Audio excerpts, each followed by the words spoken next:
Assalamualaikum warahmatullahi wabarakatuh. A'udzu billahi minasyaitonir rajim. Bismillahirrahmanirrahim. Innal hamdalillah nasta'inuhu wa nastaghfiruhu wa nu'minu bihi wa natawakkalu alayh. Wa na'udzu billahi min shururi anfusina wa min sayyiati a'malina. Man yahdihillahu fala mudilla lahu wa man yudlilhu fala hadiya lahu. Asyhadu an la ilaha illallah wahdahu la syarika lahu wa asyhadu anna Muhammadan abduhu wa rasuluh. Allahumma salli ala sayyidina Muhammad wa ala alihi wa sahbihi ajma'in barik wa sallim amma ba'd. Bismillahirrahmanirrahim. Wal 'asri innal insana lafi khusrin illa alladhina amanu wa 'amilus solihat wa tawasaw bil haqqi wa tawasaw bis sabr. Shadaqallahul 'azim. Wa qala Rasulullah sallallahu alaihi wasallam, man salaka tariqan yaltamisu fihi 'ilman sahalallahu lahu bihi tariqan ilal jannah, atau kama qala sallallahu alaihi wasallam.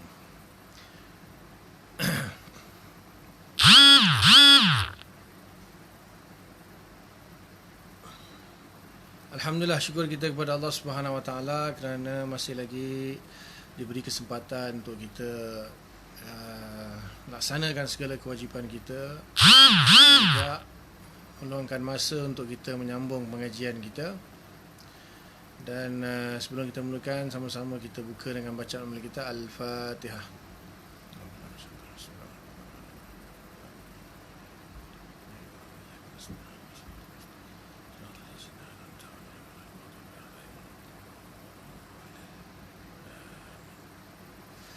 InsyaAllah malam ni kita sambung pengajian Risalah Akidah,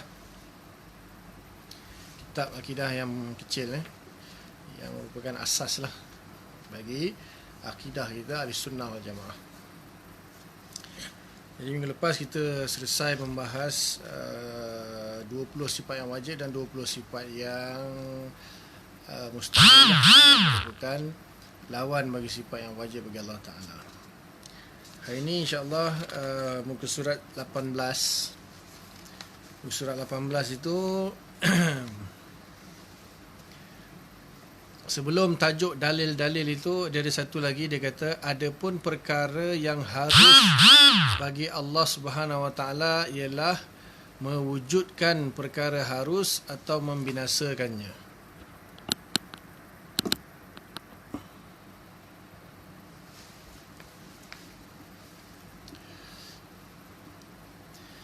Adapun perkara yang harus bagi Allah Subhanahu Wa Taala ialah mewujudkan perkara harus atau membinasakannya. Di sini sebenarnya dia mengisyarahkan kepada sifat yang harus bagi Allah Subhanahu Wa Taala. Jadi dia tak bagi point di situ. Sebenarnya itu adalah satu sifat yang harus bagi Allah Taala. Jadi Allah Ta'ala ada 20 sifat yang wajib yang kita pelajari, kemudian 20 sifat yang mustahil yang sudah kita pelajari. Yang ni dalam perenggan itu sebenarnya adalah satu sifat yang harus bagi Allah Ta'ala yang wajib kita imani, iaitu mewujudkan perkara yang harus atau membinasakan, ataupun dalam perkataan lain berbuat sesuatu perkara yang mungkin ataupun meninggalkannya. Alamak, ada orang datang. Tunggu sekejap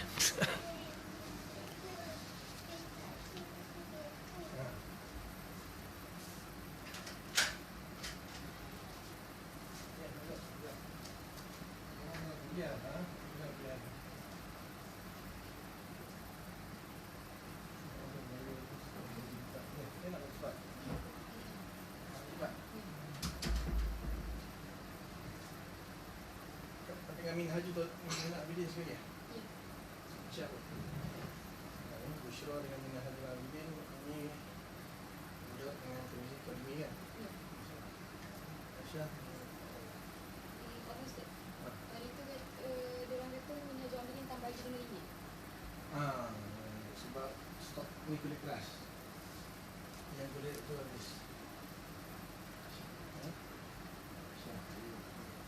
Kalau ada duit nanti orang boleh dapat. Ada sini Minah Haji Abidin. Kalau ada tak nak beraya, kita nak bantu kalau beraya orang.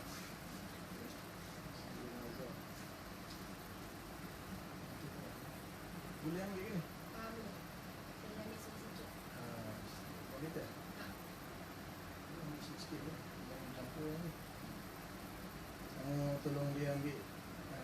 dulu, selesai hanya Syamil.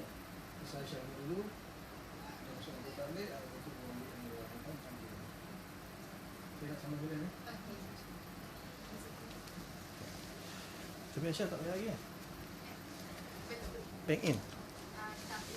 Besok? Okay. Ada tetamu datang rumah. Tak apa, kita sambung kuliah insya-Allah.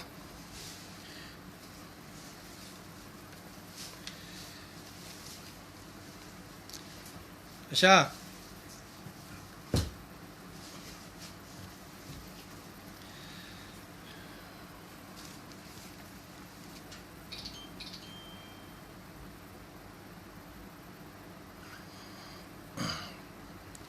Jadi satu sifat yang harus bagi Allah Subhanahu Wa Taala yang wajib kita imani, iaitu fa'lu kulli mumkinin atau tarkuhu, melakukan setiap perkara yang mungkin ataupun meninggalkannya.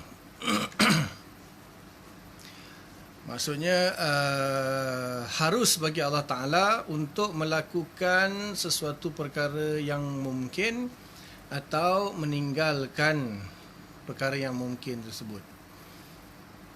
Ini asas dia lah. Untuk pembahasan yang mendalam, yang panjang nanti dalam Kifayatul Awam. Di sini ambil perhatian bahawa satu sifat yang harus, yang wajib kita imani, iaitu Allah Ta'ala itu berbuat sesuatu perkara yang mungkin atau meninggalkannya. Maksudnya ialah Allah Ta'ala tidak wajib melakukan perkara yang mungkin dan tidak mustahil melakukan perkara yang mungkin. Hukum dia harus. Jadi kan kita belajar sifat wajib. Sifat wajib itu Allah wajib wujud, wajib khidam, wajib baqa', wajib kudrah, wajib iradah dan seterusnya. Dan mustahil Allah Ta'ala itu dia adam, tak ada. Mustahil Allah Ta'ala itu baru, mustahil Allah Ta'ala itu lemah dan sebagainya. Itu maknanya wajib, mustahil. Yang ini harus. Harus satu saja. Iaitu harus bagi Allah apa dia? Melakukan sesuatu yang mungkin atau meninggalkannya. Dia mungkin yang tak faham tu dekat mungkin tu. Melakukan perkara yang mungkin. Perkara yang mungkin ni maksudnya perkara yang boleh ada, boleh tiada. Dia buat satu rumusan lah. Dia buat satu rumusan, dia panggil mungkin. Maksudnya, boleh ada, boleh tiada. Boleh ada, boleh tiada. Contohnya, wujudnya alam ini. Wujudnya alam ini mungkin. Alam ini boleh ada, boleh tiada. Boleh ada, boleh tiada. Contohnya, Zaid boleh ada, boleh tiada. Jadi, semua yang hukum dia mungkin, boleh ada, boleh tiada itu, harus bagi Allah Ta'ala melakukannya atau meninggalkannya. Itu satu sifat harus yang kita wajib imani lah.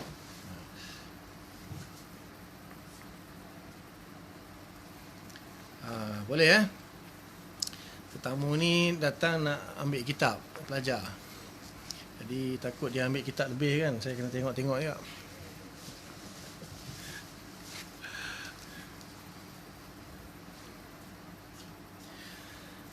Itu maknanya jadi 41 lah. 20 sifat wajib, 20 sifat mustahil, 1 sifat harus. Jadilah 41. Lepas ni tajuk dia ialah dalil-dalil pula.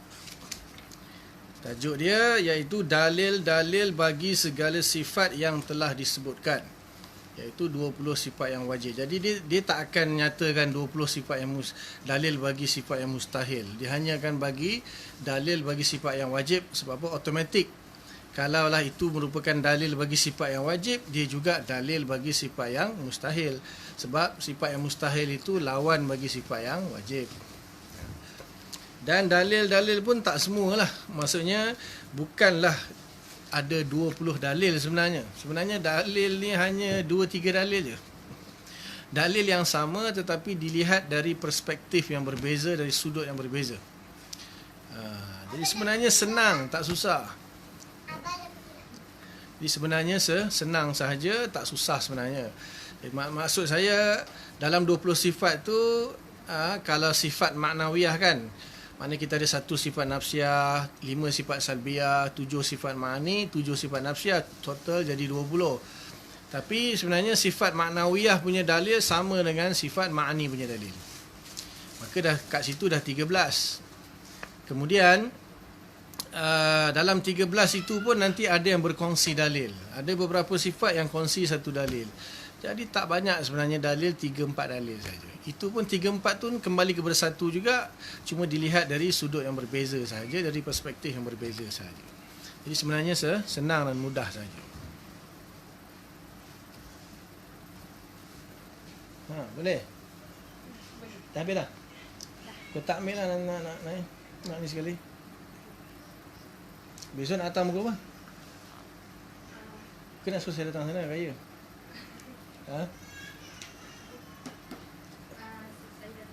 Okey. Nanti bagi tahu dulu WhatsApp dulu. Dah ambil dah semua dah? Okey, terima kasih banyak-banyak. Selamat raya. Minta maaf tak dapat nak layan. Kuliah sedang berjalan ni. Sama raya. Salam kat ayah dengan mak.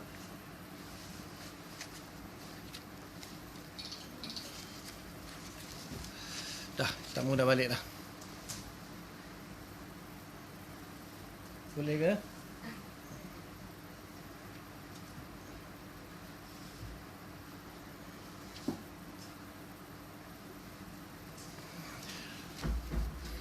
Mohon maaf lah, ada gangguan sebentar. Jadi dalil sebenarnya taklah susah dan tak banyak pun.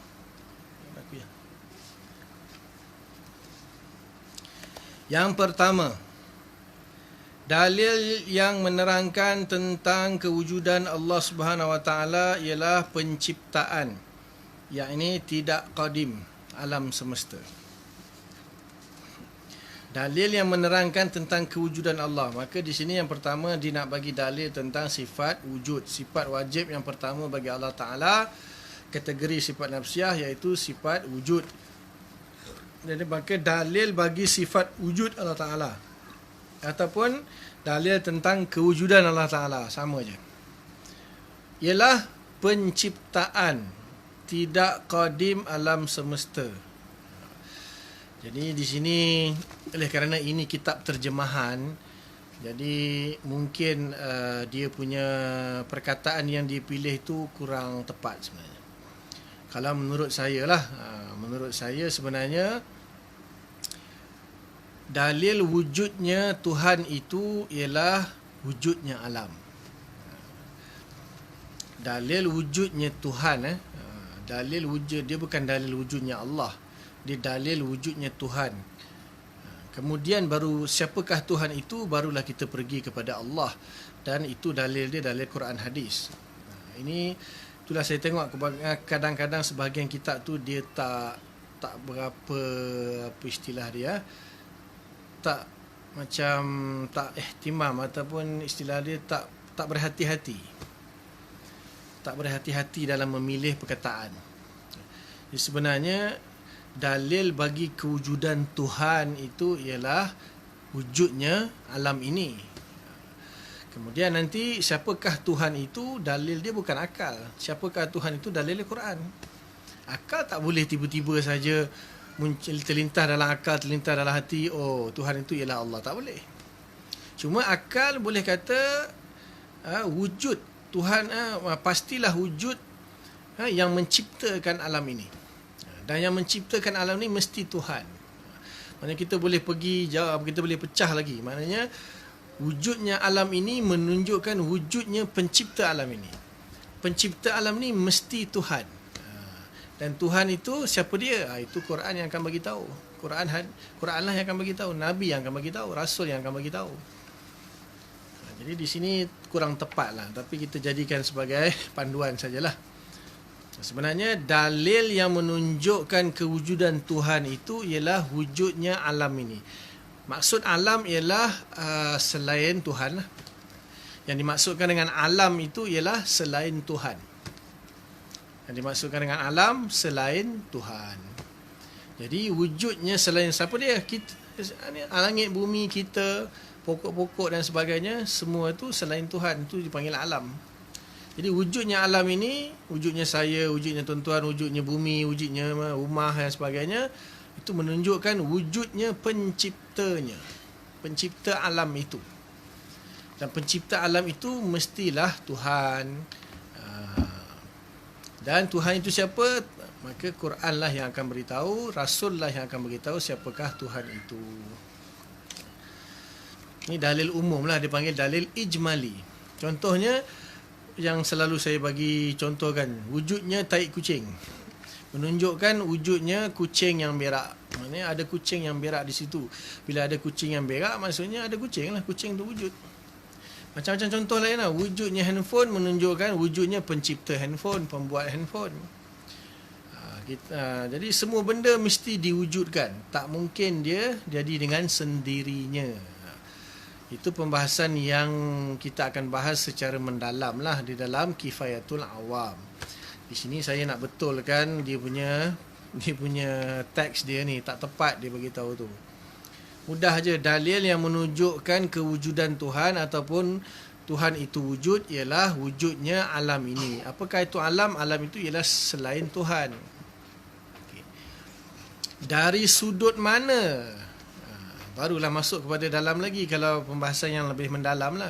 Dari sudut mana kita melihat bahawa wujudnya Tuhan itu dengan melihat wujudnya alam ini? Iaitu, Waalaikumsalam warahmatullahi wabarakatuh. Alam ini dia baharu.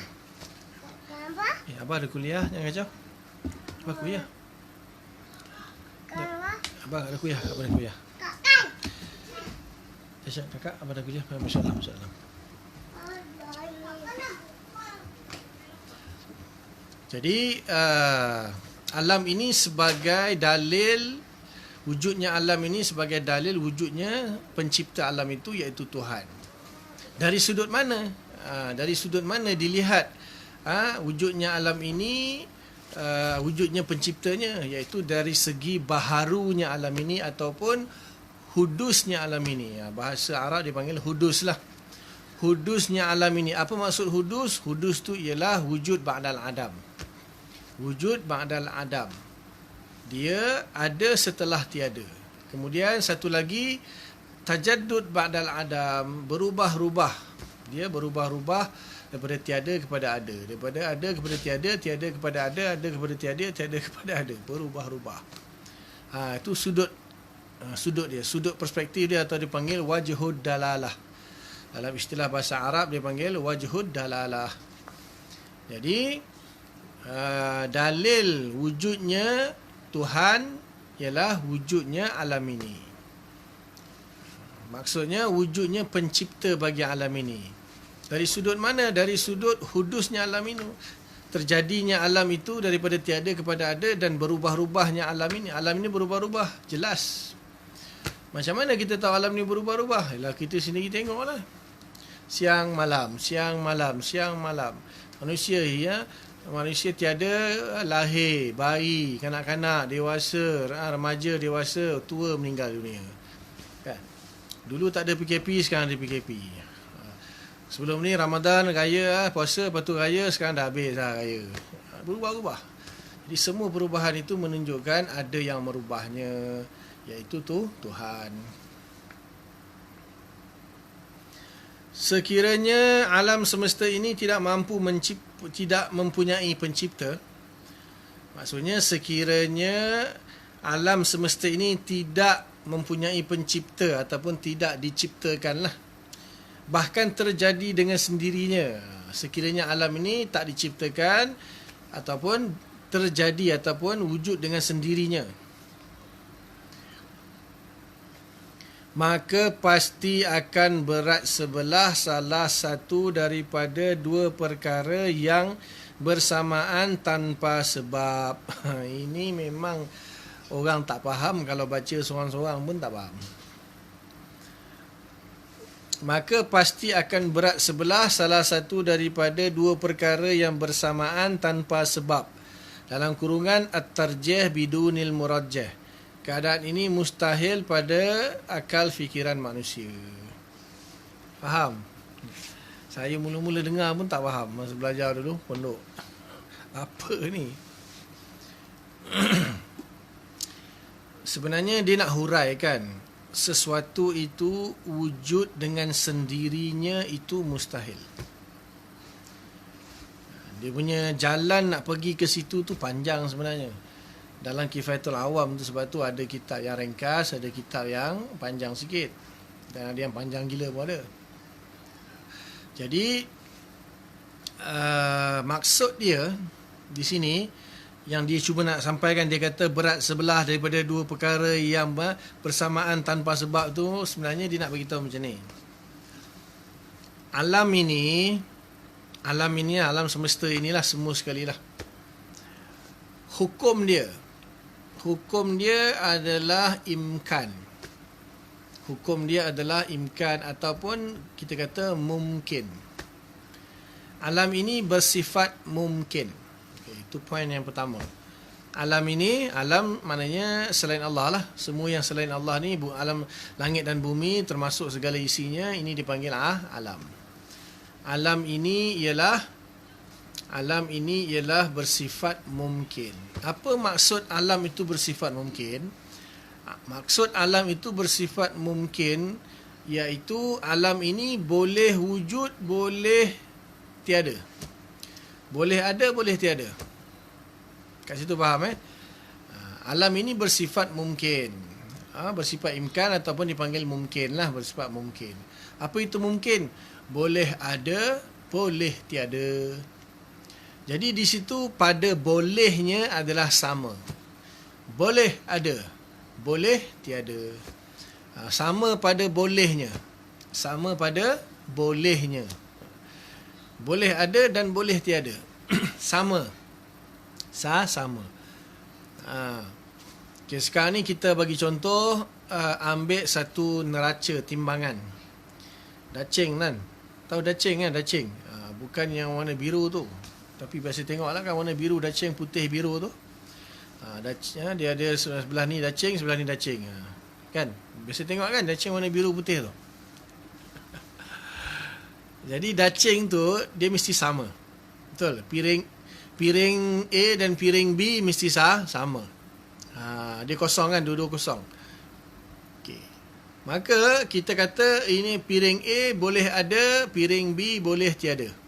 Contoh ni contoh. Sama. Maknanya piring A, piring B sama. Boleh ada, boleh tiada. Sama. Kemudian, bolehkah piring A misalnya tiba-tiba jadi berat? Boleh ke?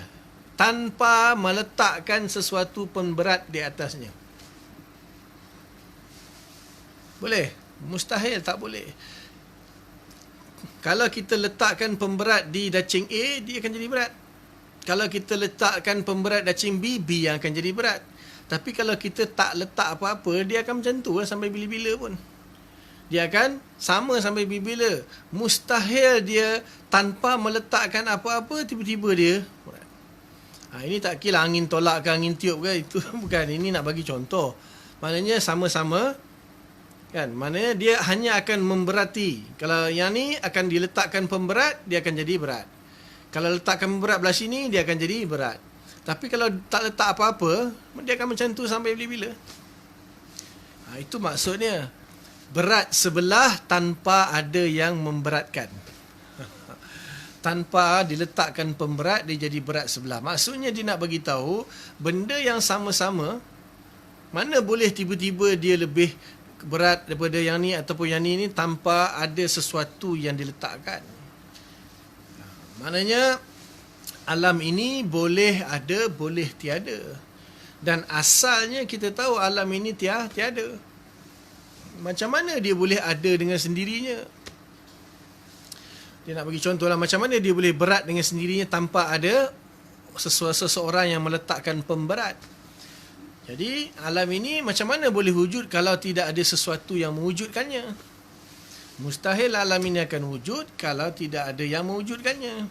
Mustahil wujud dengan sendiri. Saya dah bagi contoh banyak kali kan. Kita tengok tai kucing depan pintu. Kucing mana kita pun marah. Kucing mana lah yang berak ni? Lepas tu jiran kita kata tak ada kucing ini, tak ada kucing yang berak. Habis tu taik apa ni? Taik jadi sendiri. Kita pun gila ke aku jiran aku ni. Rumah bersepah kan contohnya, kena pecah, rumah kena geledah. Kita kata, alamak rumah ni pencuri masuk ni. Telefon polis kata rumah kamu bukan kena pecah, kena geledah.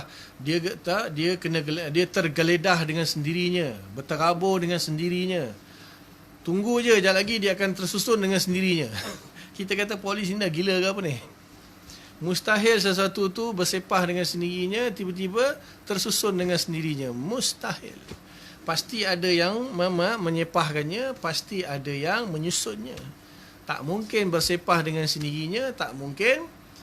Walaupun contohnya kita kata angin ribut taufan yang tiup pagi, itu ada sebab juga, ada benda yang menyebabkan dia berterabur. Tak mungkin dia akan berterabur dengan sendiri dan tak mungkin dia akan susun dengan sendiri. Mesti ada orang yang menyusunnya. Begitu juga alam ini. Siapa yang menyusun alam ini? Siapa yang merubah alam ini daripada siang kepada malam, malam kepada siang? Siapa yang menurunkan hujan? Siapa yang menurunkan panas? Siapa yang menciptakan manusia? Siapa yang mematikan manusia? Mesti ada sesuatu di sebaliknya. Mustahil semua benda itu terjadi dengan sendirinya. Itu maksud dia nak bagi tahu bahawa tarjih binudi murajjah itu maksudnya tidak ada sesuatu jadi dengan sendirinya tanpa ada yang melakukannya. Itu mustahil. Maka daripada situlah kita tahu bahawa sesuatu itu wujud, pasti ada yang mewujudkannya. Yang mewujudkannya itu mestilah Tuhan. Kenapa kita kata Tuhan? Kalau kita kata manusia yang wujudkan, habis itu siapa yang wujudkan manusia pula? Jadi akhirnya kita akan pergi sampai kepada yang last sekali. Siapa yang wujudkan yang last sekali? Takkan dia wujud dengan sendirinya? Mustahil. Maka kita kata semuanya diwujudkan oleh Tuhan. Maksudnya kenapa dia dipanggil Tuhan? Sebab dia sendiri tidak diwujudkan. Itu nombor 2. Itu dalil sifat nombor 2 iaitu qidam. Sebab apa? Orang yang awam akan kalau semua benda mesti wujud, mesti diwujudkan kan. Habis tu Tuhan pun mestilah diwujudkan. Dia pergi ke situ kan. Kalaulah alam ini diwujudkan, semuanya diwujudkan, habis tu Tuhan siapa yang wujudkan dia? Maknanya dia dah faham lah tu. Dia dah faham sikit. Tapi dia timbul persoalan. Habis tu Tuhan siapa yang wujudkan Tuhan? Kita katalah Tuhan tidak diwujudkan. Habis Tuhan jadi dengan sendirinya? Tak. Tuhan pun tak jadikan dengan sendirinya. Mustahil Tuhan jadi dengan sendirinya. Habis tu Tuhan sedia ada. Tuhan qidam. Tuhan bukanlah daripada tidak ada kepada ada. Dia sentiasa ada. Dipanggil wajibul wujud ataupun wujud yang qadim. Tidak ada permulaan. Itu masuk kepada yang kedua. Boleh Ada satu peringatan lagi, dalil yang menunjukkan kepada penciptaan yang ini tidak qadim. Dia panggil tidak qadim tu maksudnya baharu lah. Tidak qadim tu namanya hudus. Hudus tu maknanya baharu. Berharu tu maksudnya diciptakan. Dia tulis itu penciptaan, maksudnya diciptakan lah.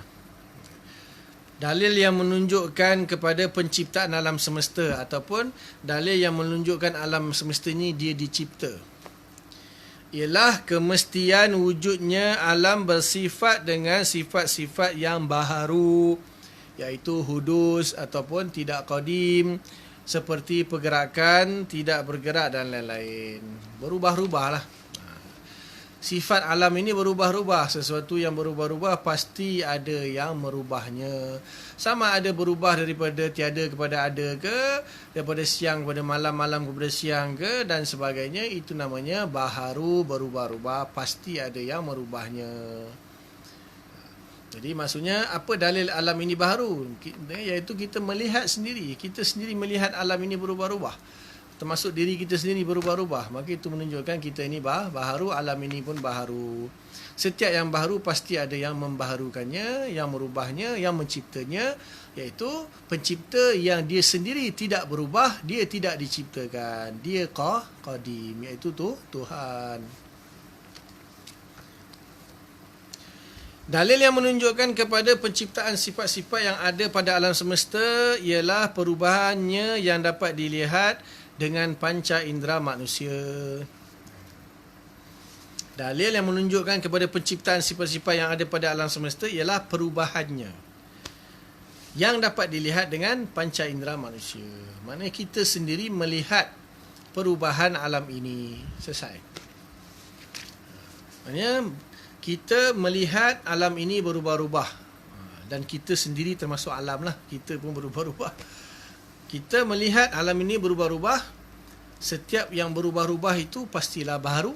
Setiap yang baharu pasti ada yang membaharukannya. Maka setiap yang ada yang membaharukannya menunjukkan wujudnya pembaharunya, iaitu siapa? Iaitu Tuhan. Siapa Tuhan itu? Allah. Itu dia punya step by step lah dalil dia. Alam ini baharu. Kita melihat perubahan pada alam ini. Setiap yang berubah itu baharu. Setiap yang baharu itu pasti ada yang membaharukan. Yang membaharukan itu mestilah Tuhan. Siapakah Tuhan itu? Dia ialah Allah. Tuhan tak baharu ke? Ini dia, nombor 2. Tuhan tak baharu ke? Nombor 2. Yang kedua, dalil yang menunjukkan kepada kewujudan Allah Subhanahu Wa Taala tidak ada permulaannya. Tidak ada permulaannya namanya qidam ataupun qadim. Ialah sekiranya Allah Subhanahu Wa Taala baru dicipta, maka pastilah ia berhajat kepada penciptanya. Maksudnya kalau Tuhan itu tidak qadim, dia baru. Kalau dia baru maksudnya dia dulu tak ada, lepas tu baru diadakan. Baru diciptakan. Siapa pencipta Tuhan itu pula? Perkara ini akan membawa kepada masalah daur atau tasalsul. Kedua-dua perkara ini mustahil pada akal fikiran manusia. Okey. Ada 2 istilah yang perlu diketahui. Satu daur. Apa itu daur? Saling bergantung antara satu sama lain. Bergantung antara satu sama lain dari segi kewujudannya dan perubahannya. Contohnya A ciptakan B, B ciptakan A. Itu namanya daur. A ciptakan B dan B ciptakan A. Logik tak logik? Siapa cipta A? B. Siapa cipta B? A. Siapa cipta A? B. Siapa cipta B? A. So siapa yang dulu? A dulu ke B dulu?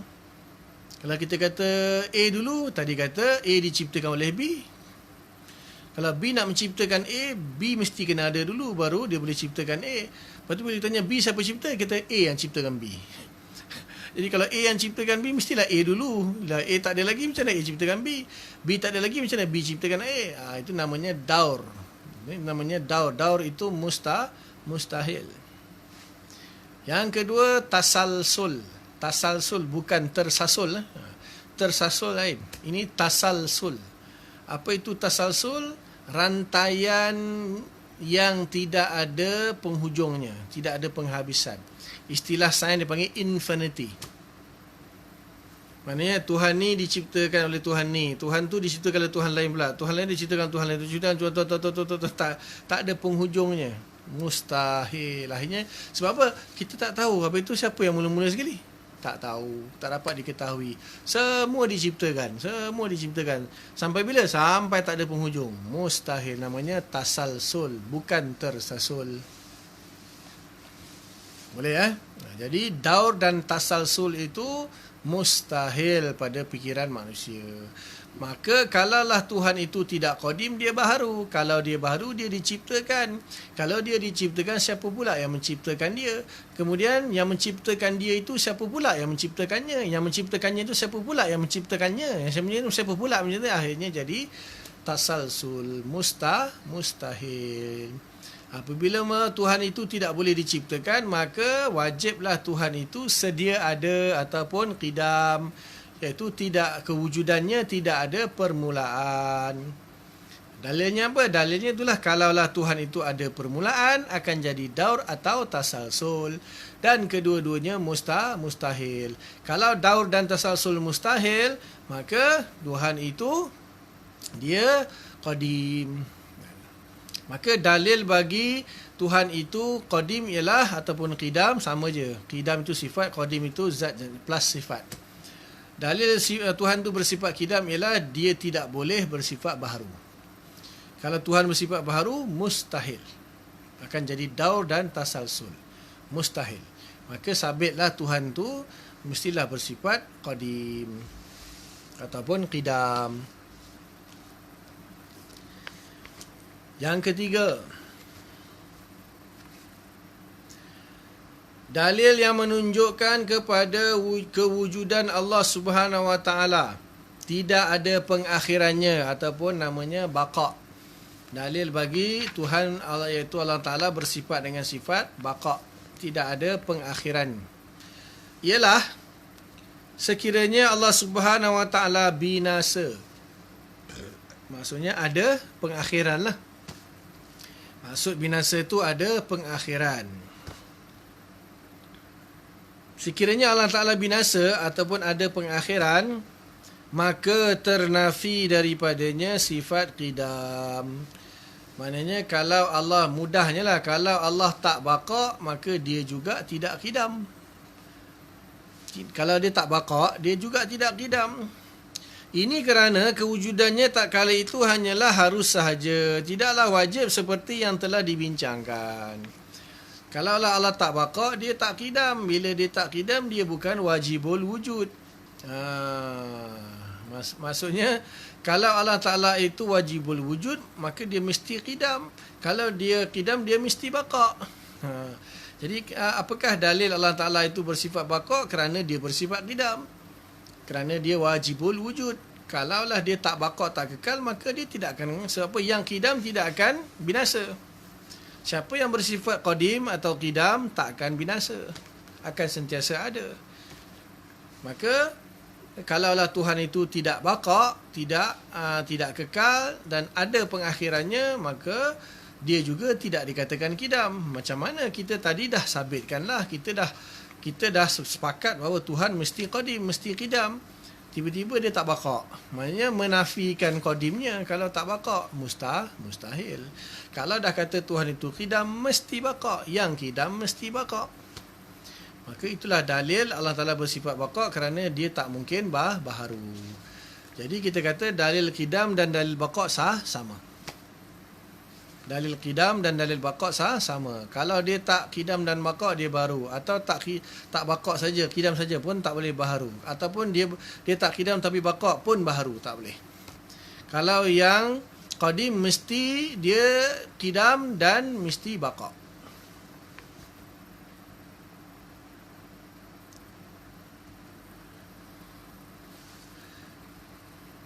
Maknanya kalau dia tak qadim, tak baqa, dia harus. Tuhan itu mungkin. Macam alam ini. Alam ini mungkin. Tuhan pun mungkin. Maka apa bezanya Tuhan dengan alam ini? Sama-sama mungkin. Maka itu mustahil. Kewujudannya yang harus ini membawa, ini mustahil kerana telah diyakini bahawa sesungguhnya Allah Subhanahu Wa Taala bersifat dengan qidam dan baqa. Jadi mustahil Tuhan itu tidak baqa kerana dia adalah bersifat dengan sifat qidam. Setiap yang qidam mesti baqa.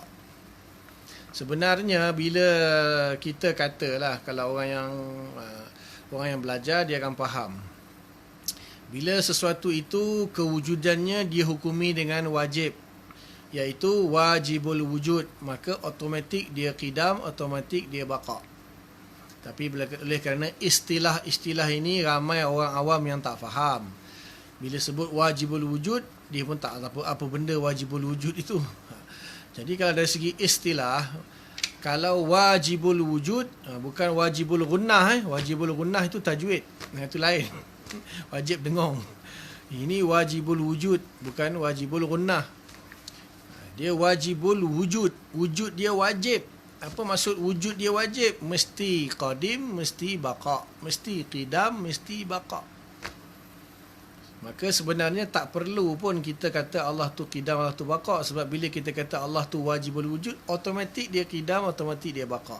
Oleh kerana ramai yang tak faham, yang tak belajar, kurang faham, maka ulama pun sebut Tuhan itu wajibul wujud, Tuhan itu bersifat qidam, Tuhan tu bersifat baqa. Padahal semuanya sama saja. Qidam dan baqa itu ciri-ciri wajibul wujud. Faham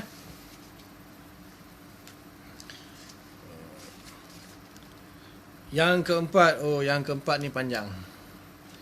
Yang keempat ni dan yang panjang. Jadi kita buka soalan dulu kot. Yang keempat ni panjang. Mukhalafah lil hawadis ni pecahan dia saja ada A dan B. Ada A dan B. 4. Lepas tu nombor 5 A dan B. Mukhalafah lil hawadis itu agak panjang bahasan dia sebenarnya. Lepas tu ada nombor 5. Okey, yang pecah 2 tu nombor 5 A dan B. Ada soalan? Ada soalan ke nak teruskan nombor satu lagi, nombor 4?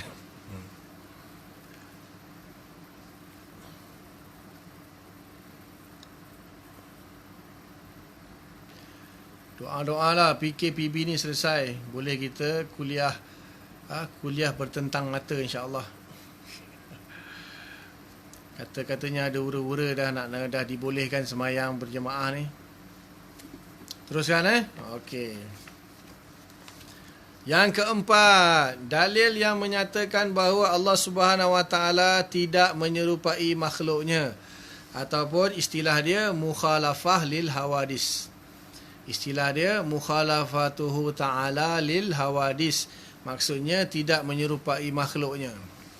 Ialah sekiranya Allah Subhanahu Wa Taala menyerupai sesuatu yang baharu, yang makhluk, yang hawadis, yang tidak qadim, maka pasti Allah Subhanahu Wa Taala juga baharu, yakni tidak qadim. Perkara ini mustahil berdasarkan dalil-dalil yang menyatakan bahawa Allah Subhanahu Wa Taala itu bersifat dengan qidam dan baqa. Kan saya dah kata dalil sama. Dalil sama. Jadi kalau Allah Taala itu dia tidak mukhalafah lil hawadis, maka sebaliknya dia mumatsalah lil hawadis. Maknanya kalau dia tidak menyalahi perkara yang baru, maka dia menyerupai perkara yang baru. Kalau dia menyerupai perkara yang baru, dia pun baru jugalah. Bila dia baru, dia tidak qidam. Bila dia tidak qidam, dia tidak baqa, dia tidak wajibul wujud. Maka apabila Tuhan itu dia wajibul wujud, dia qidam dan dia baqa, maka dia mesti mukhalafah lil hawadis.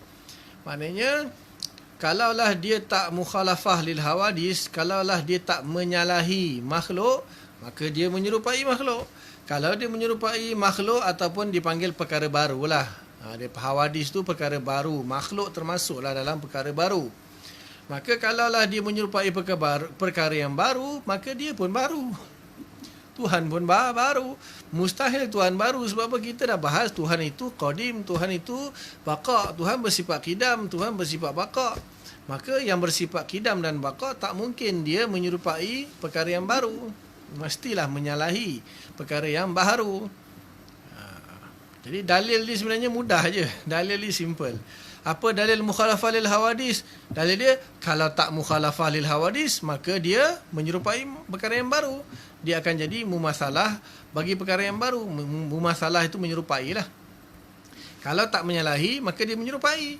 Kalau dia menyerupai perkara yang baru, dia juga baru. Mustahil dia baru, kerana dia itu bersifat qidam. Sesuatu yang qidam tak mungkin bersifat baru. Jadi dalil sama. Dalil qidam, dalil baqa, dalil mukhalafah lil hawadis itu sama, iaitu baru. Allah tak mungkin baru. Itu dalil dia. Allah qidam tak mungkin baru. Allah baqa tak mungkin baru. Allah mukhalafah lil hawadis tak mungkin baru. Faham Dalil sama. Jadi tak susah sebenarnya. Jadi kita tahu apa dalil Allah Ta'ala itu qidam, kita kata kalau dia tak qidam dia baru. Kalau dia baru, dia mestilah bukan Tuhan. Tuhan tak boleh baru. Benda yang baru diciptakan, mustahil Tuhan diciptakan. Begitu juga apa dalil sifat baqa, kerana dia tak baqa, dia juga baru. Apa dalil dia mukhalafah lil hawadis, dia tak menyerupai perkara baru. Kalau dia menyerupai perkara baru, dia juga baru. Mustahil dia baru. So tiga-tiga ni sama. Tiga-tiga sifat ini dalil dia sama. Jadi senang saja. Tiga sifat, satu dalil. Nanti ada lagi. Sambung lepas ni, dalil pun sama juga. Dalil pun sama saja. Cuma ada sikit lagi dalil. Satu lagi dalil je. Di sini nanti masuk kepada sifat ma'ani lagi senang. Semuanya satu dalil je. Jadi tak susah mana pun. Sebab tu kita wajib mengetahui dalil. Janganlah risau lah mak. Kalau tak mengetahui dalil, berdosa ke sebab wajib? Ya, berdosa. Kerjanya susah lah macam tu. Apa susahnya? Senang je. Tak susah pun. Cuma dia ulas benda tu dengan gaya bahasa yang tinggi. Sehingga kan orang jadi, apa ni tak faham . Sebenarnya benda simple saja. Dia, oleh kerana kita sedang membahaskan tentang sifat-sifat Allah. Allah maha besar, maha tinggi, maha mulia, maha agung. Takkanlah kita nak gunakan bahasa-bahasa pasar kot. Mestilah guna bahasa-bahasa yang tinggi, bahasa-bahasa sastra, balaghah, mantik. Jadi falsafah ketuhanan itu digunakan. Alih-alih falsafah tu kan, alih-alih falsafah itu kan bahasa dia tinggi-tinggi. Jadi kita membahas tentang ketuhanan, mestilah guna istilah-istilah yang tinggi-tinggi. Sebenarnya simple je. Sebenarnya mudah. Jadi dia susun dengan gaya bahasa yang tinggi, nak memuliakan Allah. Sebab perbahasan ini berkaitan dengan Allah. Sebenarnya simple saja. Tuhan mesti tak sama dengan makhluk. Tuhan mesti qadim. Tuhan tak boleh baru. Tuhan tak boleh menyerupai perkara baru. Selesai. Jadi orang tanya apa dalil dia, kata mestilah. Tak mungkin Tuhan baru. Kalau dia baru, dia bukan Tuhan. Sebab apa? Baru mesti diciptakan, mesti diubahkan, dirubahkan. Tuhan tak mungkin diciptakan. Boleh Nanti masuk kepada nombor 5 insya-Allah. Itu ada dua, ada A dan B tu dipecahkan dua di situ, iaitu dalil sifat qiyamuhu binafsih. Nanti kita bahas insya-Allah pada akan datang. Kita buka soalan insya-Allah. Mana pergi kita punya sufi-sufi kita ni? Selalu ada sufi-sufi ke sufi tengah bersuluk sini. Tak nampak muka pun sufi-sufi. Apa nama? Tanya apa? Tanya macam-macam tinggi-tinggi punya. Ke beraya tak habis lagi? Siapa ke nama lupa dah. Ada soalan? Cukup?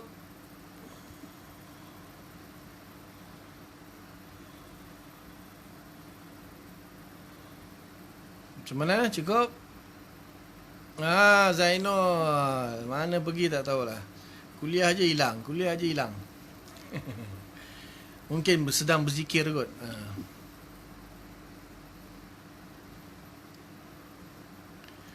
Alhamdulillah. Cukup ke?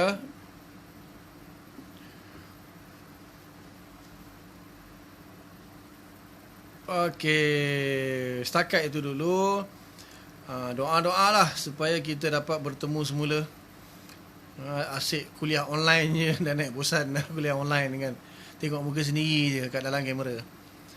Jadi insya-Allah setakat itu dulu. Apa yang baik daripada Allah Subhanahu Wa Taala, apa yang tak baik kelemahan saya lah, minta ampun kepada Allah, minta maaf kepada semua. Mudah-mudahan Allah Taala bagi kita taufik dan hidayah untuk kita faham, amalkan, sampaikan.